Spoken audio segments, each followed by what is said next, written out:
This will be a decoding and the notes that will go along with the video titled Energetication. And the first one here says it is a choice between Orga and Mecha. That's a reference to a movie called AI with Steven Spielberg's son posing as the AI boy.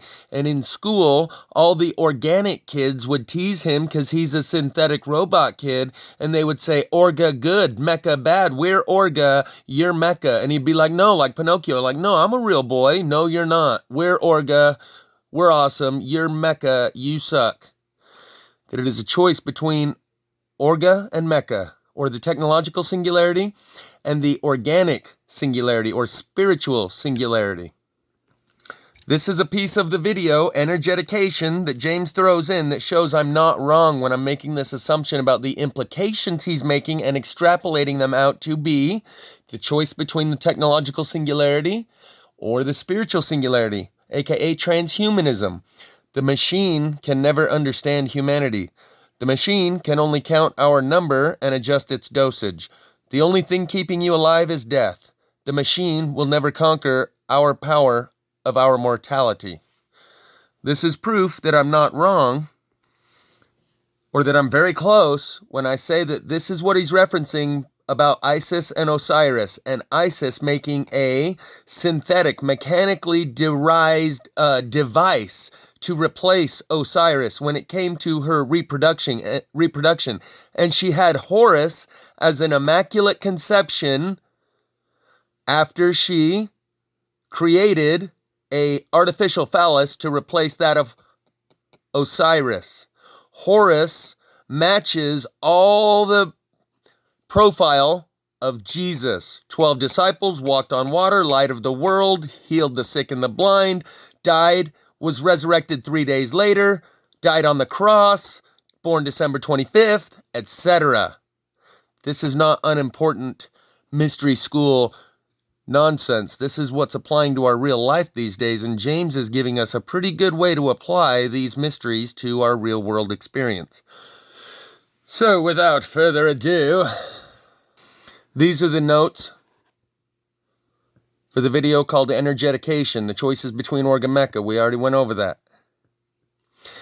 At 6 minutes 24 seconds, he's talking about how they start their own witch hunt to eradicate that which they are. You can apply this to anything. The bankers on Wall Street, the feminists, vampires, trannies, etc., controlled opposition.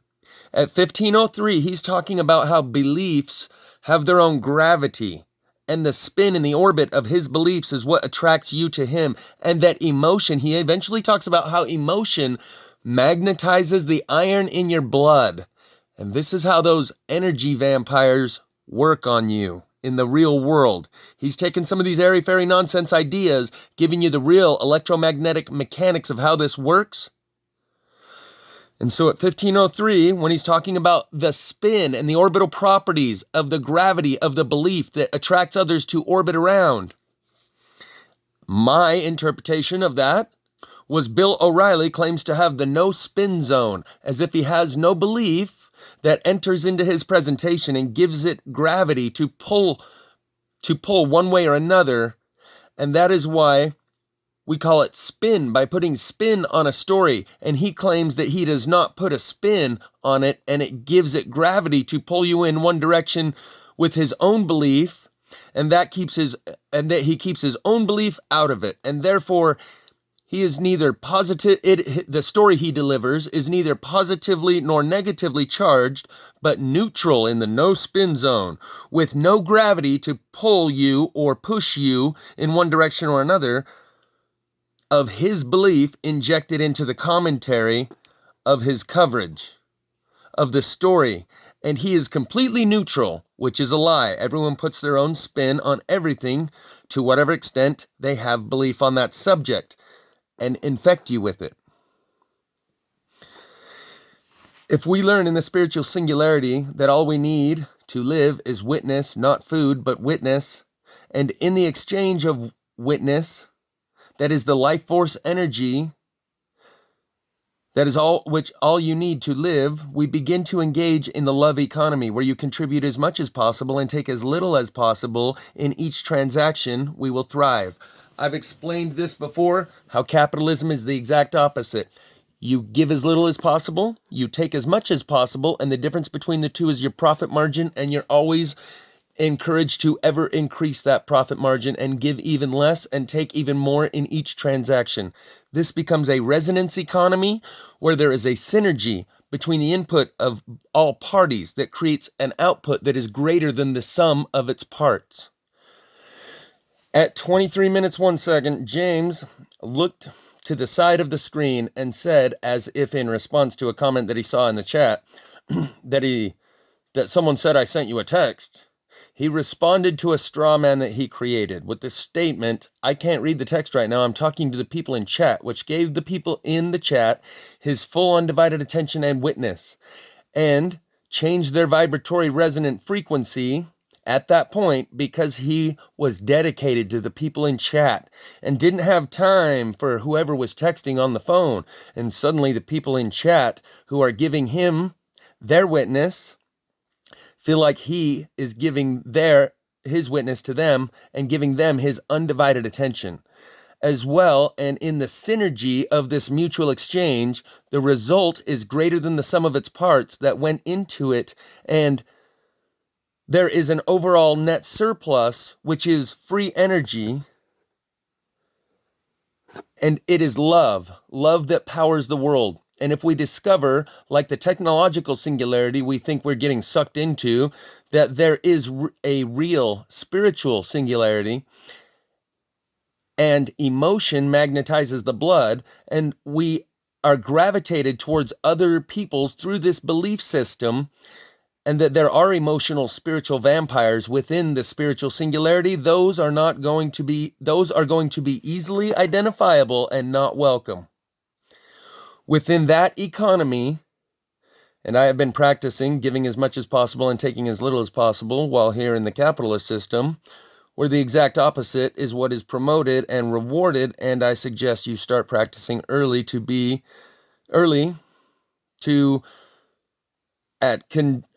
you start practicing early too as well at contributing as much as possible and taking as little as possible for the same reason from your heart, and that will serve you well in the spiritual resonance economy.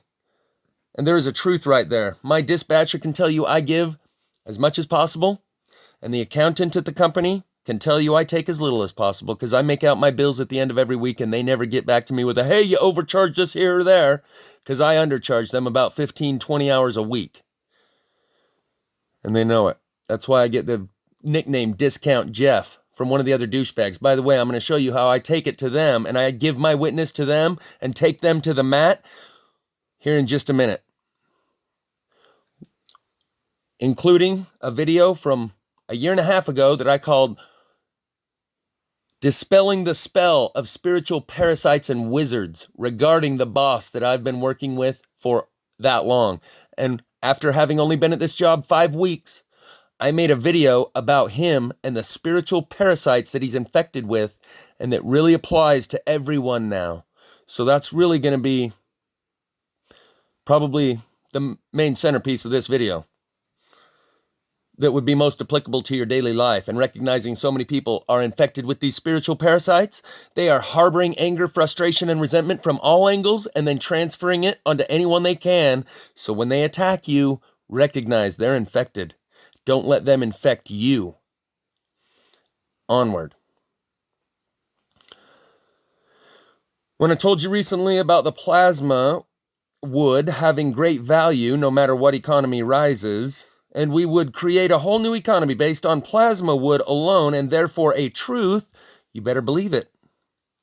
It's like that little girl who believes in the teddy bear, and that plasma wood is encapsulated witness. It bears witness. It is science, history, and art, all in one. It is the science of plasma fire and how it happens. It is the history of what happened here during this time period, and it is very beautifully, artistically preserved in order to preserve as a witness that which happened here and how it happens. So it's true, that plasma wood in this resonance economy. And James talks about how witness is the only true gold. Human witness in these 2 videos, he says, is the only true gold. And I've come to know a little bit about witness since I needed some so badly it almost killed me. And those trees bear witness to what happened here if you do the work to encapsulate it. Onward. You can never stop believing. It is something you always do. At every moment of every day, and we are always better for drawing into our lives through this magnetic attraction, our experiences with the people who we have these experiences with. And that is what I meant when I said surfs up in my thesis. That was a long time. A side note, hard reference about the emotions that push you around your whole life until you remember how you felt before that experience that left you with that emotion. And then you can be empowered by that emotion rather than pushed around by it. And that's why surfs up, baby. We're getting hit with the vitriol tsunami. Credit one of those experiences we have gives us an emotional wave on some give us big waves, some give us small waves and ripples and leave us with an emotional charge. And part of the key is to remember how we felt before that thing affected us. And if you can do that, then you can use that emotional wave to your advantage whenever you want to draw the emotional currency of that emotional energy. At 43 minutes, he explains how the tranny is the opposition that uses your belief system as a place for it to sit and exist as the opposing force to it. Like it creates an outline and a profile, like a silhouette of itself within your opposition to it. And that's how you create the outline. And then the details fill in within that silhouette that you create through your opposition to it. Like the vortex that fills in the grids when you aim your intent and direction and focus in that direction. And the law of attraction responds to everything you focus your attention on, not just what you want. So when you focus your attention on what you don't want and what you're opposed to, it fills in the grid of what you focused your attention upon, using that vortex that I was talking about that creates a thrust behind you and manifests reality through your directed will and intention and desire.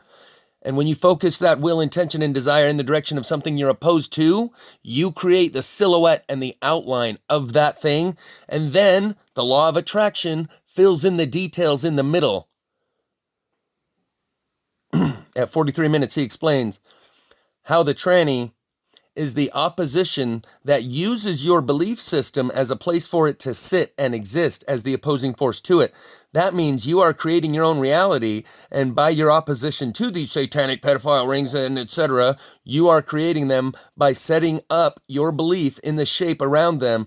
It creates the outline, a silhouette of that thing which you believe in, and it is that silhouette, that outline of that thing is created up in the first place in your opposition to it. That is the most common belief system, structure, shape, archetype, meme, tulpa, thought form that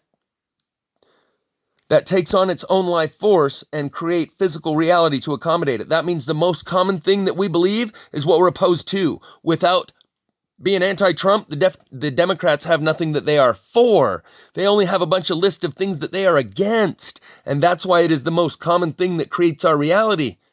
Because that is the most common thing people focus on and turn into a reality through this manifestation process, is that which they are opposed to. And that's what creates the whole Democrat Party, is what they're opposed to. That's the shame and the shape and the form and the outline of the Democrat Party is everything that they are opposed to. That's what their constituency and their makeup is, even on the internal details of the makeup. At 45:50, he explains how everything that has ever been invented and created, and I add to that, when the magnetic field disappears, we manifest instantly and create our own reality much more quickly. At 47 minutes, 45 seconds, he explains that meritocracy funneled through bureaucracy creates credentialism as it relates to your witness, as it relates to me giving my laser-focused red-hot witness to Rex to Rex, R-E-X, my boss, in front of everyone at my work and making that little world a better place for everyone.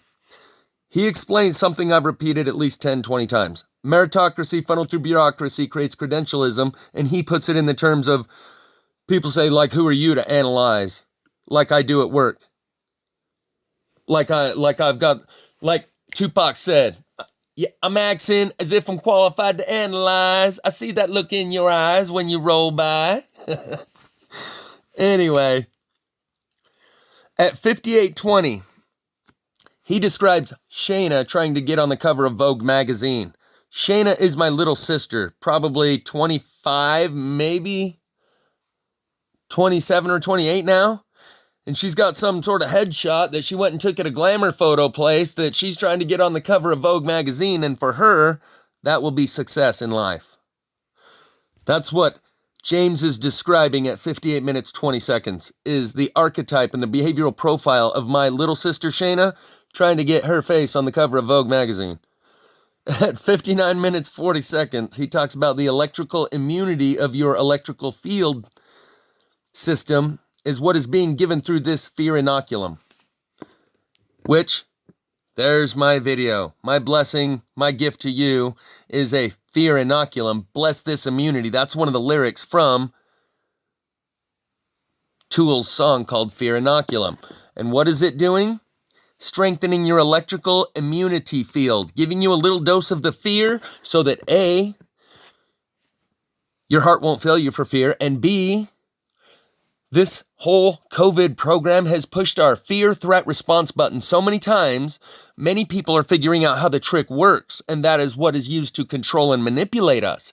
Even people that didn't figure out how the trick works, that fear threat response, fight, flight, or freeze, disengage your brain and respond from your state of instincts, your animal survival instincts, threat, fear, threat response, fight, flight, or freeze, disengage the brain. That no longer works as well on people because they push that fear button so many times, it's not as sensitive. They've been desensitized to the fear threat response. Even if they weren't smart enough to figure out how it's being used and has been used for a long time, it doesn't work on them as well anymore. And for a large part of humanity, they've figured out how this is used and weaponized against you. And breaking your fear with a fear inoculum will set you free.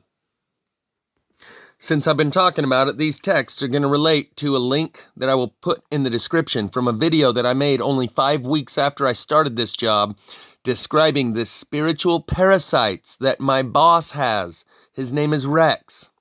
When you see a C, that's Chris, the owner of Mountain States.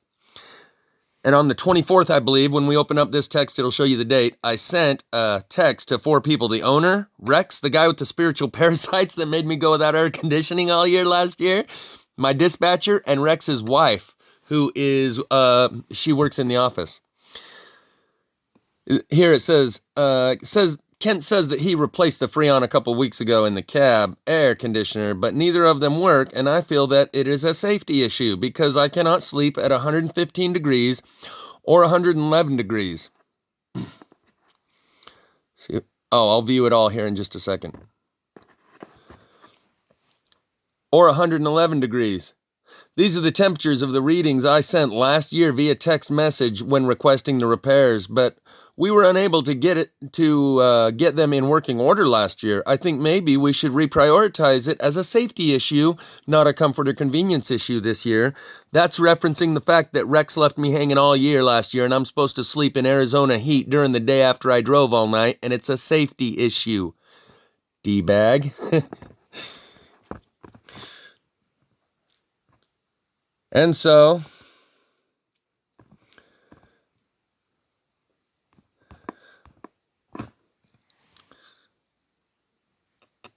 few days later, I say to this is the beginning of the text. Let me show you the whole thing. This is to my dispatcher. This was what resulted in the owner meeting me at the truck wash, tracking me down using the GPS to take charge of this issue that I've been having with this guy, that I wrote about his spiritual parasites since 5 weeks into working with him. And this is still persisting, and it's a symptom of the same problem. But I wrote to my dispatcher, who I'm sure shared it with the owner, that while we're on the subject, because he asked me, did they really, since they didn't really change the Freon, did they really change the oil? And I said, yeah, anyway. That I suspect Kent, who is the guy who we moved the company in with, he's a mechanic that owns a shop right down the road. Anyway, I suspect Kent said he added Freon to create the illusion that it was not the problem, to cover Rex from having to acknowledge that he made me go all summer last year without AC, and all it needed was Freon. So next time you bring it in, and that all it needed was Freon. So next time you bring it into the shop, he will actually add the Freon and say that he just did the flux combobulator to cover Rex's ass. To test this theory, all we need to do is have the Freon replaced at any other location and test the temperature output of the air conditioner before and after. Even if this turns out not to be the case in this particular instance, this is Rex's modus operandi and pathological behavioral profile. The problem is the owner would prefer not to know. If this is the case of the conspiring manager and the owner of the facility we are now located at and the mechanic on all the equipment that he owns, he already knows this is exactly in alignment with Rex's strategy for success in life. And to actually be certain about it in this specific instance by testing it in the way that I've described would put him between a rock and a hard place. So he would rather not know if that is the case. The reason Rex and Kent would conspire in such a way is because of the text I sent to everyone last week declaring air conditioning as a safety issue and that Rex allowed the problem to persist throughout the entirety of last year, and I requested a manager address this issue appropriately. To that, I added I will address this issue with Chris, who is the owner, when I get back. He said, yes, Chris wants to meet with you once you're unloaded, because we're getting two different stories. He's going to check the AC with you, and if there's a problem, he's going straight to Kent with it. And I told him I put my money where my mouth was again. I was thinking we change the Freon, and if that doesn't fix it, then I'll pay for the Freon. And if that does fix it, then Chris can deal with it however he wants, but we solved the AC problem, and I'm looking forward to finding a resolution and being able to move on. My dispatcher, Russ, said, yes, me too. So me and Russ are kind of pulling a side run around the manager Rex who's creating problems based on his inferiority complex that he projects onto everyone else, trying to make them feel inferior, inadequate, and incompetent, like someone made him feel once upon a time. This is what I explain in the spiritual parasites, dispelling the magic spell of wizards and spiritual parasites. Someone made this guy Rex feel inferior, inadequate, incompetent. You worm, you scum, you piece of shit, you don't do anything right. And he runs around trying to project his inferiority complex onto everyone around him, trying to infect them with the spiritual parasite that he has that makes him miserable all day long and needs to feed on his negative emotion unless he can elicit negative emotion from somebody else.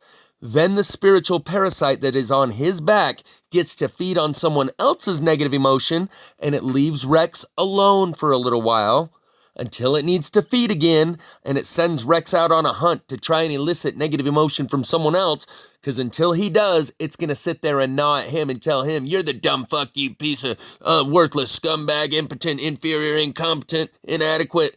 And so he runs around trying to make everyone else feel that way so much that he's trained his wife to say, I don't know what the fuck I'm doing. That's our catchphrase. Because he's constantly in a competition to prove everyone they don't know what the fuck they're doing because someone made him feel that way once upon a time. And he has spent the rest of his life trying to even out that scorecard and prove to whoever that was in his past that he's not incompetent and inferior and inadequate. And so when he runs around trying to prove this to everyone, you're the incompetent one, not me. You're inferior, not me. I'm not the inadequate one. You're the dumbass. And he does it so much on a daily basis. He's trained his wife to just automatically say, I don't know what the fuck I'm doing. So she knows, so he knows that she forfeits the competition on a regular basis. And she reminds him of that every chance she gets by saying, you're right, Rex, I don't know what the fuck I'm doing. Because he's always in a contest to show everyone else they don't know what the fuck they're doing.